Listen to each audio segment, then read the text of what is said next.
ونعوذ بالله من شرور أنفسنا ومن سيئات أعمالنا من يهده الله فلا مضل له ومن يضلل فلا هادي له ونشهد أن لا إله إلا الله وحده لا شريك له ونشهد أن محمدا عبده ورسوله أما بعد فأعوذ بالله من الشيطان الرجيم بسم الله الرحمن الرحيم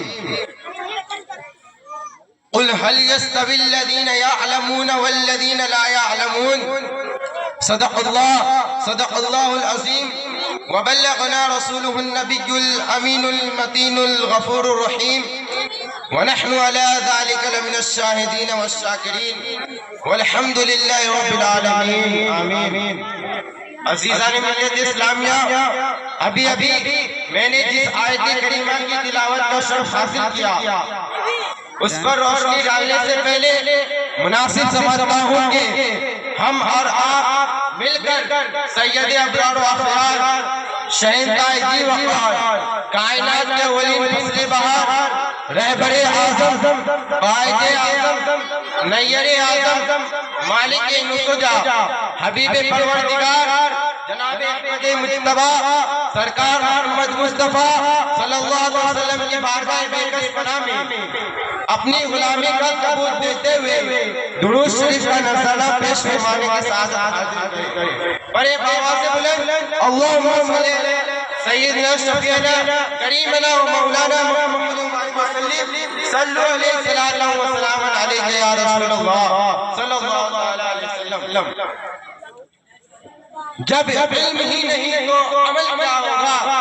جب علم ہی نہیں تو عمل کیا ہوگا؟ بیابان میں شجر ہی نہیں تو پھل کیا ہوگا؟ عزیزان ملت اسلامیہ، ابھی میں نے جس آیت کریمہ کی تلاوت کا شرف حاصل کیا اس میں رب تبارک و تعالی اپنے محبوب دانائے غیور احمد مجتبی سرکار محمد مصطفیٰ صلی اللہ علیہ وسلم سے ارشاد فرماتا ہے، اے محبوب آپ کہہ دیجئے کیا آنے والی، کیا علم اور بے علم والے برابر ہیں؟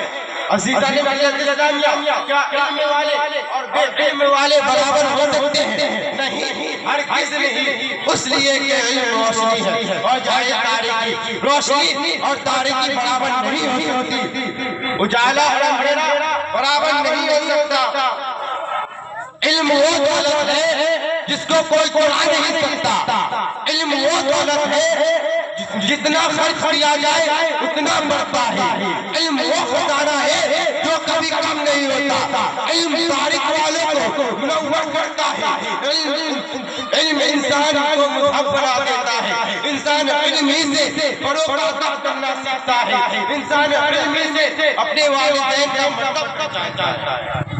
انسان علمی سے اپنے والد صاحب کا مرتب کو پہچانتا ہے. انسان علمی سے محدث کہلاتا ہے. انسان علمی سے مفتی کہلاتا ہے. انسان علمی سے فقیہ کہلاتا ہے. انسان علمی سے محدث کہلاتا ہے. انسان علمی سے حدیث مصطفیٰ کو پہچانتا ہے. انسان علمی کے ذریعے اللہ تبارک و تعالیٰ کو پہچانتا ہے. سرکار دو عالم صلی اللہ علیہ وسلم ارشاد فرماتے ہیں، طلب العلم فرض علی کل مسلم و مسلمہ.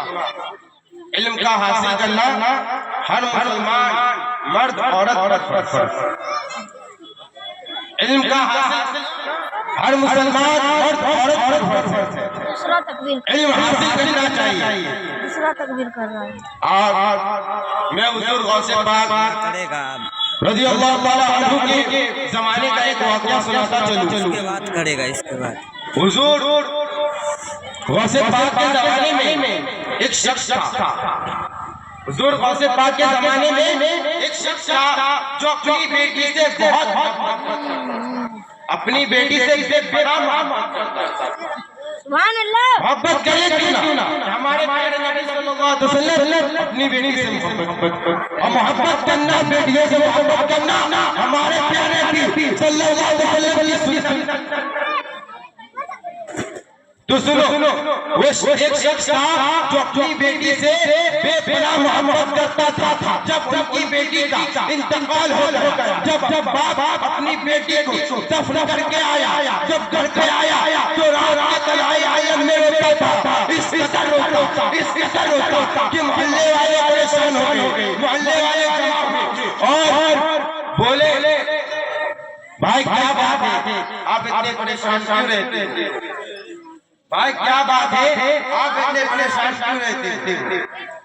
تو شخص بولا جب سے میری بیٹی کا انتقال ہوا، جب سے میری بیٹی کا انتقال ہوا میں کچھ کھایا نہیں، میں کچھ پیا نہیں، جب کھانے کا لقمہ منہ کے سامنے لاتا تو میری بیٹی کی یاد آ جاتی تھی، میری بیٹی اندھیرے سے ڈرتی تھی، میری بیٹی تنہائی سے ڈرتی تھی، آج قبر میں کیسے ہوگی اسی سوچ میں رو رہتا ہوں۔ تو ایک شخص حضور سے پاک کے زمانے میں وہ شخص بولا اگر اتنی محبت کرتا ہے، اگر اتنی ہی محبت کرتا ہے تو کیوں نہیں چلا جاتا پیروں کے یہاں، کیوں نہیں چلا جاتا روشن جمیل کے یہاں، کیوں نہیں چلا جاتا حضور غوث پاک کے یہاں، وہ جائے عرضی لگائے وہ مردوں کو زندہ کر دیا کرتے ہیں۔ تو وہ شخص دوڑتا ہوا بھاگا حضور غوث پاک اعظم کے بارگاہ میں آیا اور بہت رو رہا تھا، بہت رویا۔ تو حضور غوث پاک رضی اللہ تعالیٰ عنہ فرماتے ہیں کیا بات ہے،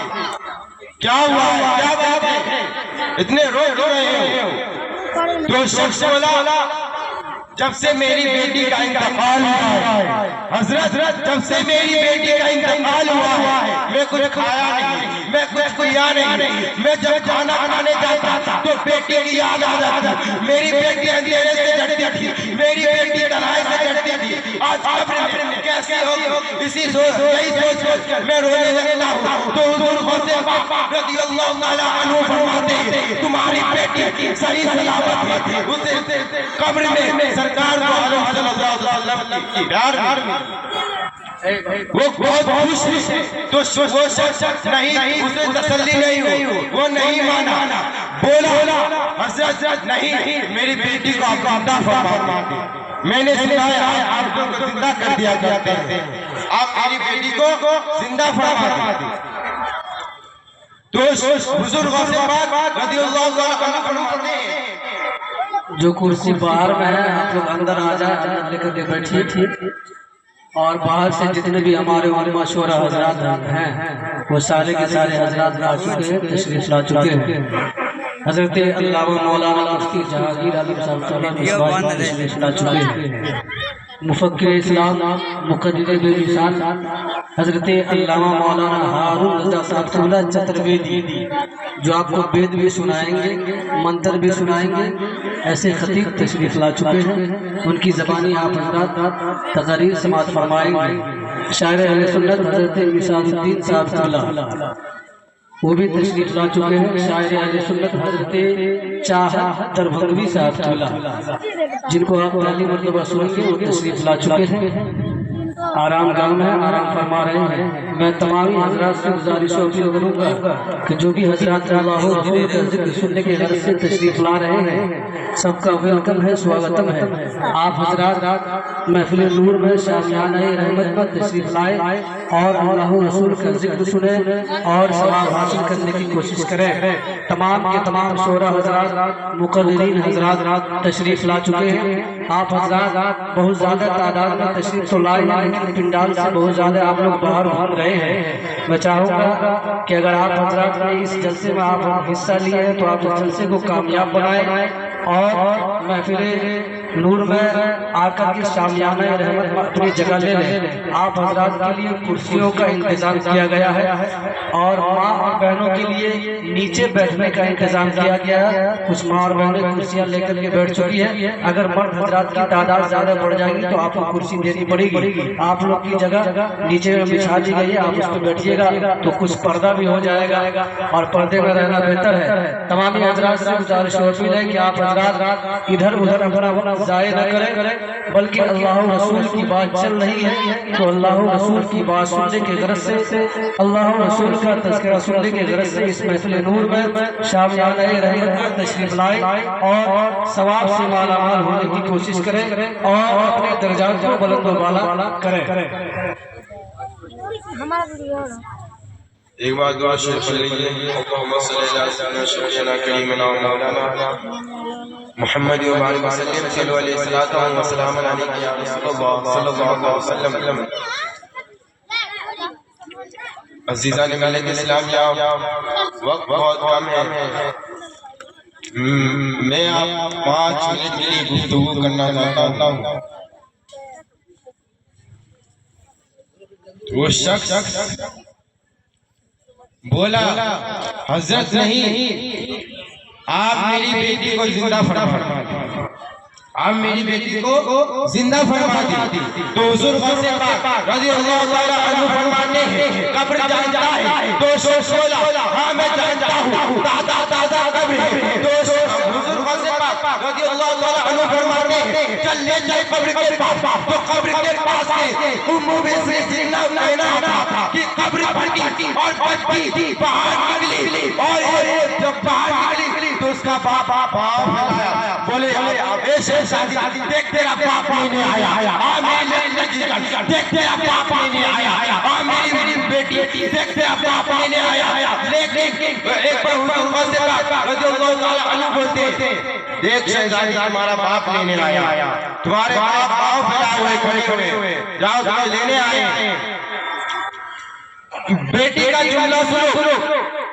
بیٹی نے فرمایا حضرت آپ پوچھیں گے نہیں میں جانا چاہتی ہوں یا نہیں جانا چاہتی ہوں. تو باپ حیران ہو گیا بولنے لگا میری بیٹی میں تیرے بغیر کھایا نہیں، میں تیرے بغیر پیا نہیں، میں تیرے بغیر روٹا نہیں تھا اور تو کہتی ہے کہ میری مرضی پوچھیں گے نہیں.